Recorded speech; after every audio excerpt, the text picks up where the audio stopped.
Jean Lémarie, vous recevez le cofondateur de Jumia. Bonsoir Jérémy Odara. Bonsoir. Nos auditeurs ne connaissent pas votre société, en tout cas la plupart d'entre eux. Pourtant, Jumia vaut aujourd'hui 1 milliard de dollars. C'est ce qu'on appelle une licorne, la première licorne d'un immense continent, l'Afrique. Vous êtes français, mais c'est bien en Afrique que vous avez créé il y a 4 ans un très grand magasin sur Internet, sur le même principe qu'Amazon. Combien de clients avez-vous aujourd'hui en Afrique? Sur le mois de novembre, par exemple, on avait à peu près un peu plus d'1 million de clients, rien que sur le mois de novembre, par exemple. Avec une forte croissance, qui sont vos clients aujourd'hui? Alors nous, nos clients, c'est vraiment la classe moyenne africaine.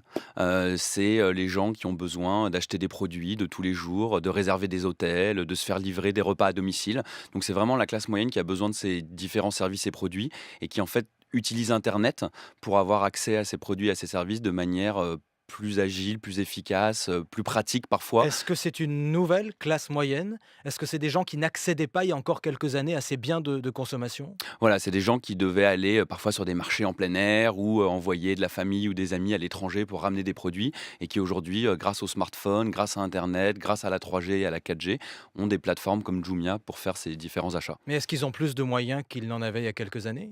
En fait, le fait d'acheter sur Internet, ça permet parfois d'avoir ces services à un meilleur prix en réalité.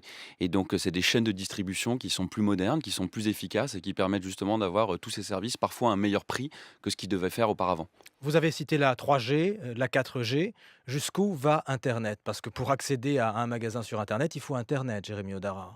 Alors en fait, on constate en Afrique plusieurs choses. On constate d'une part qu'il y a de plus en plus de smartphones à bas prix. Et maintenant, pour une cinquantaine d'euros, on peut être n'importe où en Afrique avec un téléphone connecté à la 3G, à la 4G. En plus, on a des gens qui partagent des accès à Internet. Et donc, on a plusieurs personnes qu'on repère utiliser le même téléphone ou le même ordinateur et qui ont plusieurs comptes. Et enfin, on a développé des forces de vente. On a, par exemple, au Nigeria, 60 000 personnes qui sont dans le Nigeria avec une tablette. Et les gens peuvent venir les voir et commander directement sur la tablette si eux-mêmes n'ont pas un accès à Internet. 60 000 Voilà. qui travaillent pour vous finalement. Voilà, c'est des gens qui font un revenu complémentaire, c'est des femmes au foyer, c'est des étudiants qui, avec leur tablette, peuvent voir les familles, les amis et proposer un accès à Internet et un accès à Jumia à n'importe qui. Combien de références avez-vous? Plusieurs centaines de milliers.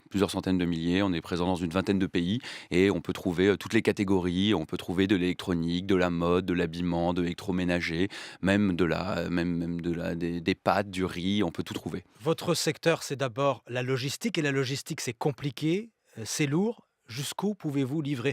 Est-ce que vous pouvez livrer dans des zones qui sont parfois très reculées? Voilà, donc partout où on est Oui. présent, on a notre système de livraison qui livre en fait dans l'intégralité du pays et on s'appuie aussi sur des partenaires et donc où qu'on soit en Afrique, on peut commander et recevoir ces produits. Au Nigeria, on livre partout, en Côte d'Ivoire, au Maroc, partout où on peut livrer. En combien de temps? Ça dépend, quand c'est dans la capitale, ça peut être le jour même ou le lendemain. Quand c'est dans des zones plus reculées, ça peut prendre 4, 5 ou 6 jours. Est-ce que vous allez aussi dans des zones dangereuses ou potentiellement dangereuses? Vous, c'est le Nigeria que vous connaissez le mieux. Une partie du pays reste dangereuse. Voilà, et on a des partenaires dont c'est le métier, et c'est la zone géographique de travail de servir leurs clients dans toutes les zones. Et donc, Mais ils vous livrent des allez dans clients. les zones où Boko Haram sévit? Voilà, et on livre des gens là-bas. Malgré le danger. Il y a des gens qui vivent là-bas et qui consomment et qui font des commandes et on les livre. Est-ce que vos clients paient leurs achats sur Internet comme ils le feraient en Europe, Jérémy Odara? Je pense que ça, c'est une des principales différences avec le e-commerce comme on peut le connaître en Europe. C'est qu'en fait, on ne paye pas sur le site. La majorité des gens payent en fait au moment de la livraison. Donc les gens attendent de voir le livreur et ça leur permet d'ouvrir la boîte, parfois d'essayer les habits, d'essayer les chaussures, ça leur permet de réfléchir et à ce moment-là, ils payent au livreur en cash ou en carte bleue, mais ils payent la majorité au moment où ils reçoivent le colis. Mais ça veut dire aussi que le livreur se balade ensuite avec de grosses sommes d'argent éventuellement? Bah, il part avec un téléphone, il revient avec le téléphone ou avec de l'argent. De grandes entreprises ont investi dans Jumia, AXA, Orange, Goldman Sachs, d'autres encore. Ils croient en vous et pourtant, vous perdez de l'argent, vous continuez à perdre de l'argent. Quand serez-vous rentable?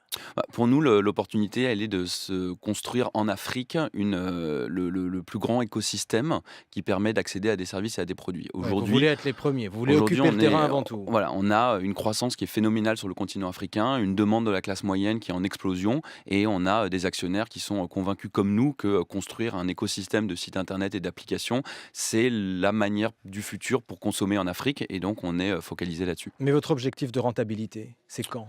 C'est dans quelques années. Pour l'instant, on investit en marketing pour faire croître la notoriété et construire une expérience client de qualité tous les jours. Combien avez-vous perdu cette année? On divulgue pas les chiffres. Quel est votre chiffre d'affaires? On avait l'année dernière, donc en 2015, environ 400 millions de chiffres. Vous avez vu tout de même, puisque vous regardez les choses évoluer, elles évoluent très vite en Afrique. Amazon continue à se tenir à l'écart de vos marchés. Le français Casino, avec ses discounts, a fini par renoncer à se développer au Cameroun et au Sénégal. Est-ce qu'ils ont tort d'être prudents? Ou est-ce que vous avez raison d'être téméraire? Ce qu'on pense, c'est d'une part que l'opportunité est là et que c'est une opportunité de long terme. C'est pas quelque chose qui va Mais qu'est-ce qui vous rend si confiant? Encore une fois, c'est fragile Ouais, tout ça. Puis on l'a vu cette année avec une conjoncture difficile. Le Nigeria, que bien vous sûr. connaissez très bien, a souffert. Il y a 1 milliard d'habitants aujourd'hui en Afrique. Il y en aura 2 milliards dans plusieurs années. Le Nigeria, en 2050, c'est le troisième pays le plus peuplé au monde après la Chine et l'Inde. Il y a aujourd'hui, rien qu'à Lagos, 20 millions d'habitants. Et d'une manière ou d'une autre, la moitié de la population africaine a accès à Internet. Et une large partie de cette population est jeune. Et ces gens ont des besoins de consommation. Et ce qui les retient de consommer plus, la plus souvent, en fait, c'est la distribution. La demande est là. Les gens veulent commander une pizza devant la Cannes en janvier. Les La gens Coupe d'Afrique veulent des la Coupe d'Afrique Nations. des Mm. Nations. Les gens voyagent beaucoup. Il y a beaucoup de voyages en Afrique et les gens réservent des hôtels. Les gens ont besoin de télé, de frigo. Et le principal frein, c'est justement un mode de distribution qui est parfois avec beaucoup d'intermédiaires et archaïque. Et donc, Internet résout ces problèmes et c'est pour ça que nous, on est très confiants sur ce développement. Et vous avez quand même de la concurrence. Vous avez vu les groupes Stenoff, qui possèdent d'ailleurs Conforama aussi, pour parler d'une marque que tout le monde connaît, et Shoprite. Tous les deux Sud-Africains se rapprochent là pour Mm. créer, disent-ils, le leader de la distribution en Afrique. Est-ce que vos prochains et principaux concurrents ne sont pas d'abord africains, Jérémy Odara? Nous, ce qu'on pense, c'est qu'aujourd'hui, plus on est d'acteurs à se développer, plus on éduque le client à consommer de manière moderne. C'est-à-dire qu'aujourd'hui, qu'on aille dans une boutique ou sur Internet, avoir des produits Donc, avec un prix même qui est le s'il y a de la meilleur prix. concurrence, c'est bon pour vous. C'est ça que vous nous dites. Bah, ça veut dire qu'on est plusieurs à croire à la même opportunité. Jérémy Odara, cofondateur de Jumia, succès africain, succès français, comment est-ce qu'il faut dire? Succès allemand aussi, hein, puisqu'à l'origine c'est un projet qui vient d'Allemagne alors. Bah, on a des actionnaires de tous les pays, on a des employés de tous les pays et nos clients sont africains. Merci Jérémy Odara, invité de l'interview Merci. Echo.